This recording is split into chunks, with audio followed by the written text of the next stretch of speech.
On the last day of my sleepaway camp, the oldest kids would wake everybody up extra early by running through the cabins, banging pots and pans. We would trudge up the hill for one final breakfast together, and there on the roof of the main lodge, the oldest girls would sing to us the timeless John Denver song, "Leavin' on a Jet Plane." That song became Pavlovian for its ability to make me cry. Cue the waterworks upon hearing the first chord of the guitar. And each last morning of camp was a flood of tears, a veritable wellspring of tears, rooted in a youthful, highly charged emotional melodrama. The truth is, we did know when we would be back again, the third Sunday of June the following year, and none of us were leaving on a jet plane. But no one could possibly understand the depths of the friendships formed that summer. No one could ever make better inside jokes. No way would there be a better musical put on by the drama kids. The tears were a testament to how important and singular that summer had been. And yet, what makes a place like summer camp and church and school years special, that makes them feel like a rooted community, is routine, revisited each and every year, so that you can mark yourself against that year's ritual, that year's garden party, that year's July 4th skit, that year's closing campfire. The summers were singular, yes, but they were also profoundly the same. Even though I had been counting down the days till I could sleep in my bed at home and wake up with my mom, see my friends at school, counting down the days till I could shower in private and enjoy air conditioning, I was still heartbroken at the end. And so it is with congregational life. So it is with this place on this Sunday of fond farewells. Each year that I have served you has felt singular, special, irreplicable, and also made up of all the same traditions that carry us through the years together: water communion, involvement fair, question box sermon, Halloween party, Christmas pageant, Christmas Eve, music Sunday, new member ceremonies, auctions, annual meetings, flower communion, board meetings, UUs and Us, and so on and so forth. Our years together have been marked by a rhythm, a cadence to the days and weeks and months that were filled with ritual as we came to know each other, as we came to love one another, as we steadily marched forward towards this moment, a moment of cleaving. To hold together and to split apart at one and the same time, Darrell shared the words of David White. In our embrace of pluralism, we also embrace paradox, us UUs. We know that multiple things can be true at once. The title of the poem is Cleave, which means to both cling to and to sever. We know that things can be both singular and universal. We know that things can both be the same as it ever was and ever changing, ever evolving. We know that this is a goodbye, but it is also a hello, and in the farewell to the present, you are also welcoming the future. In the closing, there is an opening. Trust the promise of this opening, instructed John O'Donohue in our call to worship. And we know we can be excited for what is to come and heartbroken at all we are leaving behind. I thought for sure that writing this sermon would be the easiest one I did all year. It'll fall out, I said to myself. What I need to say to them will come to me, it'll be natural, it won't be hard. But what happened instead was that every time I sat down to write this sermon, I decided it was better to go through the papers on my desk. It was better to go to the car wash. It was better to eat lunch or go for a walk or check in with my mom. It became clear to me that I was avoiding writing this sermon. Because there is nothing easy about saying goodbye, even when I want to, even when we are ready, even when it feels necessary and healthy and right, and everyone is agreed that we are all very happy about what's to come in my next chapter. There's grief. There's real sadness and real loss. Because when I arrived to you in the fall of 2019 at the First Unitarian Church of Philadelphia, I was not yet married. I was not yet ordained. I was not yet a mother.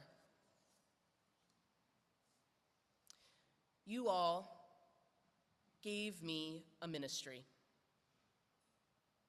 You gave me a community where I could preach boldly, take time to grow my family, build systems of care, evangelize the promise of this faith, and love your children to pieces. And so there is grief. There is sadness and hardness and loss because I have changed tremendously in the last 5 years due to this very place and the work we've done together. We've all changed. You have changed.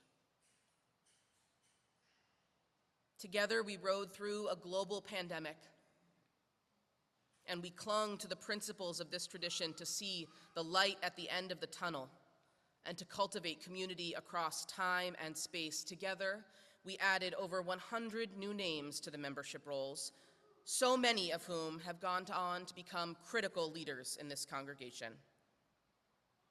During the first virtual membership ceremony of May 2020, the following people were a part of that: Chris Madison, Kathleen Riley, Aaron Worrell, Lincoln Statler and Raymond Owens, Andrew Coder and Beatrix Balo, Ryan Brister, and Deb Feigart and Ellen Mutari.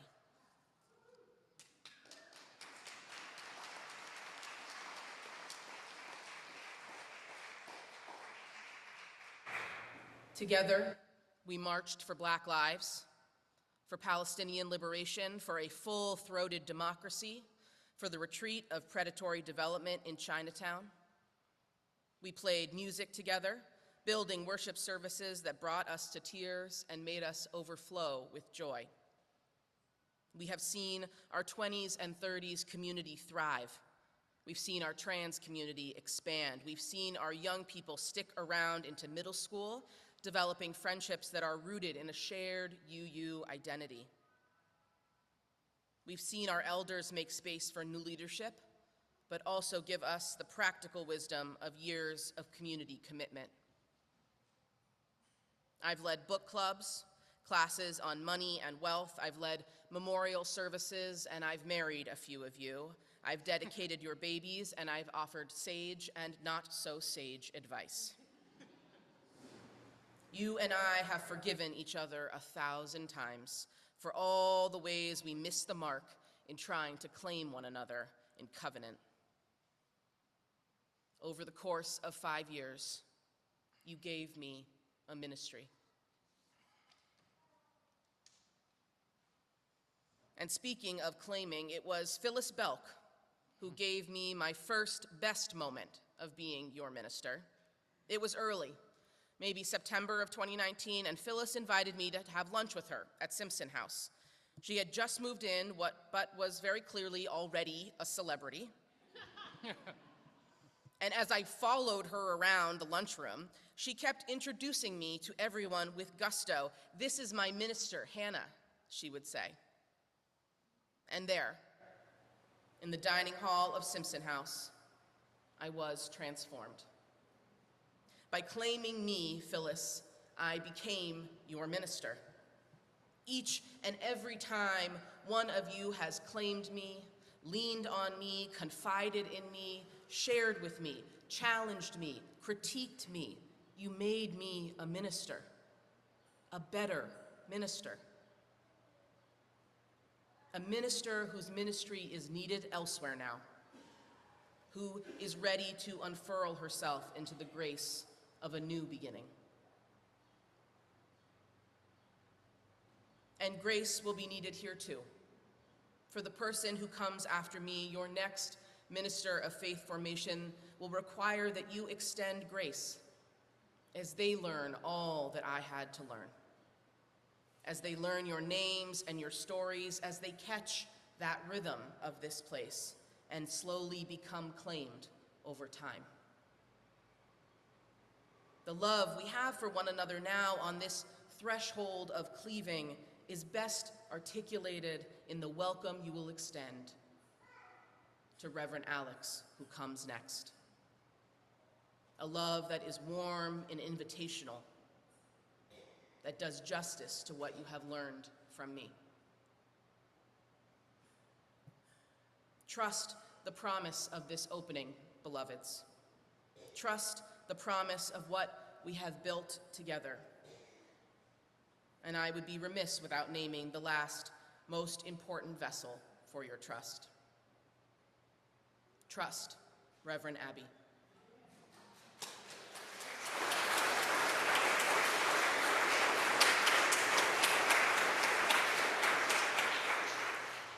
Who has mentored me and coached me, who has challenged me and loved me even when I refused her love,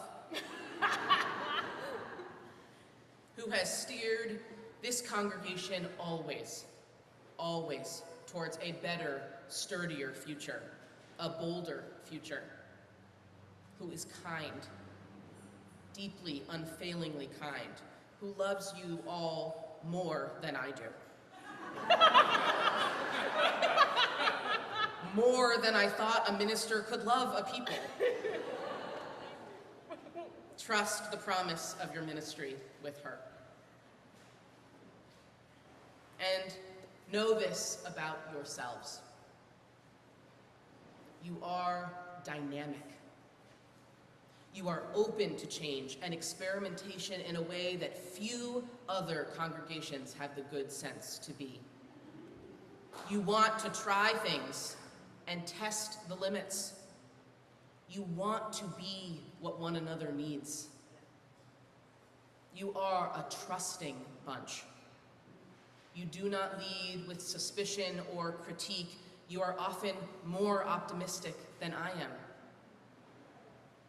You are a little shy and need coaxing to come out of your shells. Many of you are still recovering, healing from past religious trauma, from isolation and illness, from COVID, from hard childhoods and the disappointments of being a grown-up. Many of you are still in process, just like this congregation. But you have your missional vision to guide you, to awaken love and justice in your lives and in the world. I know, beyond a shadow of a doubt, that my heart, my soul, my very innermost spirit has been awakened to love and justice while serving as your minister for faith formation. And I only hope, with the sincerest of hopes that this New England crab can muster, that I have played a part in awakening and edifying your hearts, your souls, your innermost spirits. Know that what we had was real and good and important. Know that Unitarian Universalism has the power to transform the world, and the hard work of being in community is worth it. Know that in every closing there is an opening. Trust the opening, my friends. May we cleave in love May we cleave in peace. May it be so, and amen. Hi, I'm Reverend Hannah Capaldi. And I'm Reverend Abby Tennis. We are the ministers at the First Unitarian Church of Philadelphia, where our mission is to awaken love and justice in our lives and in the world. We're so grateful that you watched, and we hope that the sermon connected with your soul. We also want to invite you to join us for a live worship service every Sunday at 11 a.m. Eastern Time. You can always find the link to that service on our website at www.philauu.org. In these services, you'll hear words like you've just heard, and you also get a chance to greet one another, pray together, sing together, and we even hold a virtual coffee hour after services to get a chance to greet some new and old friends.